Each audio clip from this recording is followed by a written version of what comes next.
શિક્ષણના અધિકારી તળે આવક મર્યાદા 6 લાખની કરાયાની શિક્ષણ મંત્રી શ્રી પ્રફુલ્લ પાનસેરિયાની જાહેરાત થઈ છે। ગુજરાત સરકાર દ્વારા આરટીઆઈ એટલે કે શિક્ષણના અધિકારી અંતર્ગત ઐતિહાસિક નિર્ણય મુજબ વાર્ષિક આવક મર્યાદા વધારવામાં આવી છે। શિક્ષણ મંત્રી શ્રી પ્રફુલ્લ પાનસેરિયાએ આપેલ વિગતો મુજબ આ માટે આવક મર્યાદા ગ્રામ્ય વિસ્તારમાં ₹1,20,000 હતી અને શહેરી વિસ્તારમાં ₹1,50,000 હતી, જે હવે ₹6 લાખ કરાઈ છે। આદરણીય મુખ્યમંત્રી ભૂપેન્દ્રભાઈ પટેલના માર્ગદર્શન નીચે આરટીઈમાં પ્રવેશ લેવા માટે આવક મર્યાદા વધારવામાં આવી છે। 6 લાખ સુધીની આવક ધરાવતા 6 લાખ અથવા તો એથી ઓછી આવક ધરાવતા તમામ વંચિત જૂથ યાની કે લોકો આમાં અરજી કરી શકશે।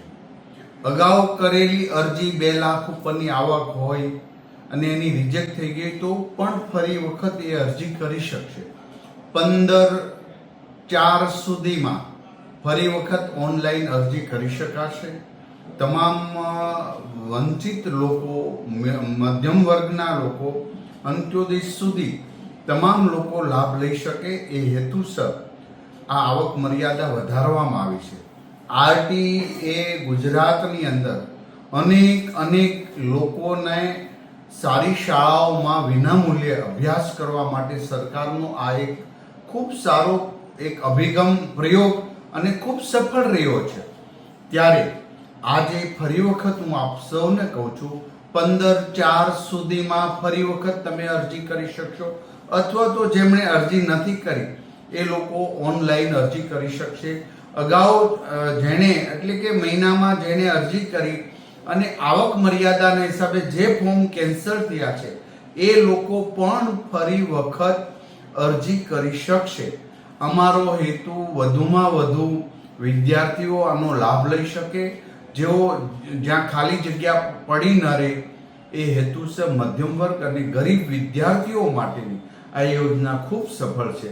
માટે આપ સૌને આજનો પરિપત્ર પણ આપ્યો છે, દરેક જિલ્લા શિક્ષણ અધિકારીને પણ સૂચનાએ પણ અપાઈ ગઈ છે ને લેખિત પરિપત્ર એમને પહોંચી ગયો છે। ત્યારે સૌ વાલીઓને આ ખુશીના સમાચાર છે કે 6 લાખ સુધીની આવક મર્યાદા સાથે તમે ફરી વખત ફોર્મ ભરી શકશો અને એમની છેલ્લી કટ ઓફ ડેટ છે 15/4 પહેલા તમારે ઓનલાઈન તમારું ફોર્મ સબમિટ કરવાનું છે। જે નોર્મ્સ અગાઉના હતા એ બધા જ નિયમો એજેટી છે, માત્ર આવક મર્યાદા વધી છે અને કટ ઓફ ડેટ હતી એ 15/4 સુધી કરવામાં આવી છે।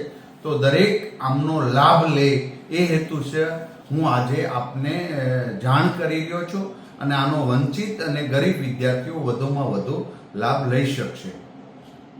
સમાજ માટે, સત્ય માટે, સત્યપૂર્ણ સમાચાર પ્રસારણ આપના મોબાઈલ પર તરત જ લાઈક કરો, શેર કરો અને સબસ્ક્રાઈબ પણ કરો। અને હા, ઘંટડી વગાડવાનું ન ભૂલશો। આભાર।